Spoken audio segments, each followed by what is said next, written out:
அஸ்ஸலாமு அலைக்கும் வரஹமத்துல்லாஹி வபர்காத்துஹு. அல்ஹம்துலில்லாஹி ரப்பில் ஆலமீன். இன்றைக்கி நம்ம முக்கியமான ஒரு சின்ன அமலை நான் உங்களுக்கு சொல்லிக் கொடுக்க போகிறேங்க இன்ஷா அல்லாஹ்.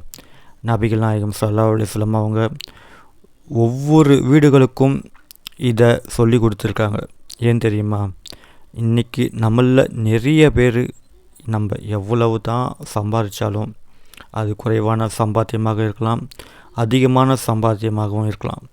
எவ்வளவு சம்பாதிச்சாலும் பத்த மாட்டேங்குது, அந்த வருமானம் எனக்கு போதாமல் இருக்குது, அதில் ஒரு திருப்தி இருக்க மாட்டுது, ₹1 கூட என்னால் சேர்த்து வைக்க முடியலை.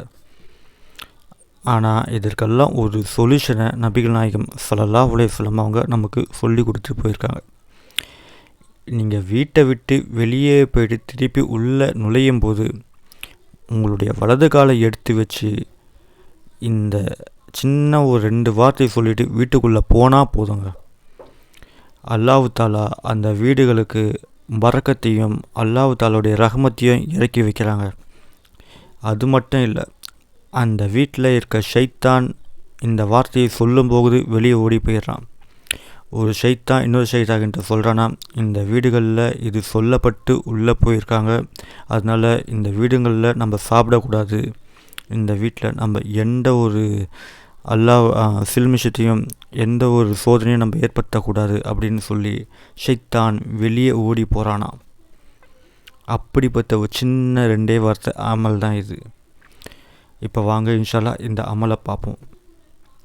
யார் வீட்டை விட்டு வெளியே போயிட்டு திருப்பி உள்ளே நுழையும் போது வலது காலை எடுத்து வச்சு சலாம் கூறி உள்ளே போகிறாங்களோ, அஸ்ஸலாமு அலைக்கும் வரஹமத்துல்லாஹி வபர்காத்துஹு, இந்த சலாம் கூறி உள்ளே போகிற வீடுகளில் அல்லாஹ் தஆலா பரக்கத்தையும் அங்கே அவனுடைய ரஹமத்தையும் இறக்கி வைக்கிறாங்க. இதை விட வேறு என்னங்க வேணும்? நம்ம பெரிய பெரிய ஜிக்கிர்லாம் ஓதி அவனுடைய பரக்கத்தை அவனுடைய ரஹமத்தும் நம்ம வாங்க வேண்டிய அவசியம் கிடையாதுங்க. இது நபிகள் நாயகம் ஸல்லல்லாஹு அலைஹி வஸல்லம் அவங்க தன்னுடைய உம்மத்தினருக்கு ஒவ்வொருவருக்கும் சொல்லி கொடுத்துட்டு போனது சின்ன அமல் தான். இனிமேல் நம்ம வீட்டுக்குள் நுழையும் போது சலாம் சொல்லி உள்ளே போவோம். இன்ஷா அல்லாஹ் அல்லாஹ் தஆலா அந்த வீட்டில் பரக்கத்தையும் ரஹமத்தையும் ஏற்படுத்தி கொடுப்பாங்க. நீங்கள் தொடர்ந்து இந்த அமலை செஞ்சுட்டு வாங்க.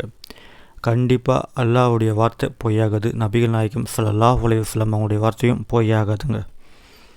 அது மட்டும் இல்லை, அந்த வீடுகளில் ஷைத்தான் விட்டு வெளியே ஓடி போகிறானா, அங்கே கண்டிப்பாக அவங்களுடைய குடும்பத்தில் சந்தோஷமான ஒரு வாழ்க்கையும் இருக்கும், நிம்மதியான ஒரு வாழ்க்கையும் இருக்கும்.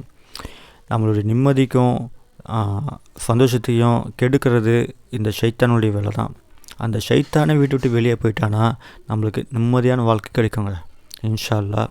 ஒவ்வொருவரும் இந்த அமலை தினமும் கடைப்பிடித்து அல்லாஹ் தஆலா நம்முடைய வீட்டை பரக்கத் நிறைந்த வீட்டாகவும் அல்லாஹ்வுடைய ரஹமத் இறங்கும் வீடாகவும் மாற்றிக்கொள்ளலாம் இன்ஷா அல்லாஹ். அஸ்ஸலாமு அலைக்கும் வரஹமத்துல்லாஹி வபர்காத்துஹு.